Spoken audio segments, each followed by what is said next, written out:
안녕하십니까.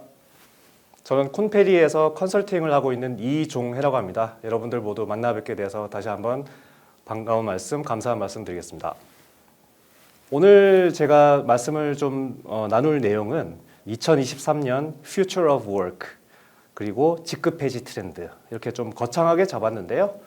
전반적으로 제가 말씀드릴 내용은 올해도 이제 상반기도 다 지나고 하반기에 접어들었습니다만은 아무래도 이제 코로나 이후에 여러 가지 HR과 관련해서 다양한 변화들도 있고 또 우리 HR 분들께서 올해 HR은 어떤 식으로 좀 흘러갈 건지 또 나아가서는 이제 포스트 코비드 시대에 HR은 어떤 식으로 또 해야 되는지 상당한 궁금증을 갖고 계시리라고 생각을 해서 그런 부분을 제가 좀 언급을 좀 드릴 거고요.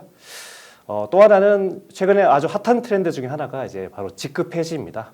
과거에는 우리 대기업들이 4대 과차부라고 해서 통상적인 전통적인 직급 체계를 갖고 있었는데 이제는 그런 것들을 좀 단순화하는 트렌드는 이미 지금 시작이 됐고요.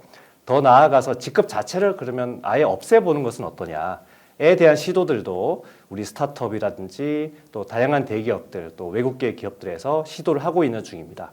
이게 과연 진짜 트렌드인가 한번 살펴보도록 하겠습니다. 국내 대기업 직급 호칭을 한번 봤는데요. 일단 우리 네카라 쿠베 이런 회사들 같은 경우에는 애당초 처음 시작할 때부터 사실은 직급 개념이 사실상 없었습니다. 그러다 보니까 아주 플랫한 문화에서 이름만 부르는 이런 그 프랙티스가 현재까지도 이제 계속 오고 있는데요. 여기 보고 계시는 것처럼 삼성전자라든지 SK텔레콤, 신세계, LG전자 이런 곳 같은 경우에는 최근에 직급을 없앴거나 단순화했거나 아니면 호칭을 플랫하게 통일한 그런 사례가 되겠습니다. 그래서 오른쪽에 표에서 보시는 것처럼 많은 회사들, 특히 기성기업이라고 우리가 일컬어 왔던 이런 회사들의 경우조차도 점점 더 직급을 단순화하거나 폐지하는 경향이 뚜렷하게 관찰되고 있다는 것을 여러분들께서 확인을 하고 하실 수가 있겠고요.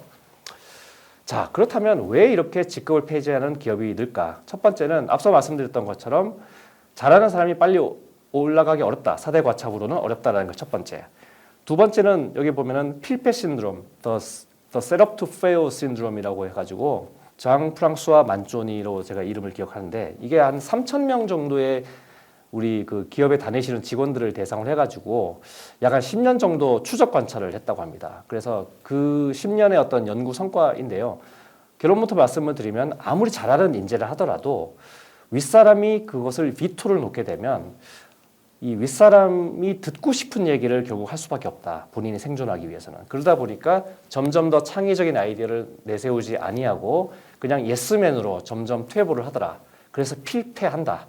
라는 것으로 좀 설명을 드릴 수가 있겠습니다. 그래서 이거는 뭐라 그럴까요? 본인의 역량을 잘 발현하게끔 하지 않으면 결국은 인재 어떤 육성에 실패한다는 얘기고 직급을 그 고전적인 형태로 계속 가져 나갔을 때는 이렇게 될 확률이 훨씬 더 높다라는 시사점을 우리가 얻을 수가 있겠습니다. 또 하나가 직급이 있게 되면은 역시 서두에서 말씀드린 대로 승진을 해야지 돈을 드라마틱하게 많이 받을 수 있을 텐데 되면 좋은데 사실은 안 되는 사람들이 더 많죠. 그러면 승진 누락에 대한 이 내상이 있기 때문에 이 승진을 시켜야 되는 평가자 입장에서도 부담이고 또 승진 대상자 입장에서도 상당히 그 노심초사할 수밖에 없는 이게 결국은 일에 집중하지 못하게 되고 또 평가를 또 공정하게 하기 쉽지 않은 이런 경우가 많이 발생이 되죠. 또 하나가 이제 많은 기업들이 보상은 이미 성과주의로 많이 이제 그 쉬프트를 했어요. 근데 유일하게 지금 이 직급 체계만큼은 여전히 4대 과차부인 케이스가 많다. 자, 보상도 우리가 연봉제 도입한 지는 이미 IMF 이후에 많이들 그렇게 했고요.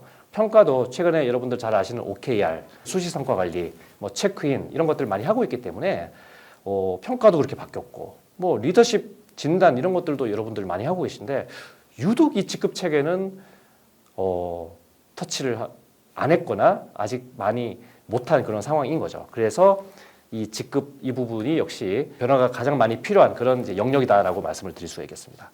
자, 그런 사례가 하나 있는데요. 요거는 앞서 제가 일하는 방식의 대전환, 그다음에 직급 폐지를 통해서 그 신입사원 그 지원율이 230%가 넘게 그렇게 확 올라갔다라는 말씀을 드린 회사가 있었죠. 바로 그 회사의 사례가 되겠습니다. 그래서 이 회사는 일하는 방식의 대전환을 위해서 결국은 HR은 다양한 기회를 제공하고 공정한 경쟁을 통해 파격적으로 보상하고 이 젊은 직원들이 성장할 수 있게끔 하겠다. 그렇게 하기 위해서는 우리가 최고 인재가 필요하고 또 최고의 문화, 최고의 시스템이 필요한데 그걸 하기 위해서 여러 가지 일을 해야 되는데 그 중에 하나가 직제 개편이다. 그래서 직급과 승진을 전면 폐지하는 대신에 그에 따른 보상을 하고 동기부여를 강화하고 제도 기준을 개편하고 플러스 알파 여러 가지 다양한 기회를 제공하겠다. 그리고 이런 얘기들을 적극적으로 커뮤니케이션하고 변화 관리하겠다라는 것이고요. 여기까지가 오늘 제가 준비한 내용이고요. 짧은 시간 내에 제가 많은 내용을 최대한 잘 전달드리기 위해서 최선을 다했습니다만 여러분들 어떻게 들으셨는지 모르겠습니다. 아무쪼록 오늘 이 시간을 통해서 우리 HR 분들께서 우리 최근 HR 트렌드에 대해서 조금 더 잘 이해를 하시고 앞으로도 여러 가지 의사결정 내리시는 부분이 있어가지고 조금이나마 도움이 되셨기를 바라보겠습니다. 이상 이종혜였습니다. 감사합니다.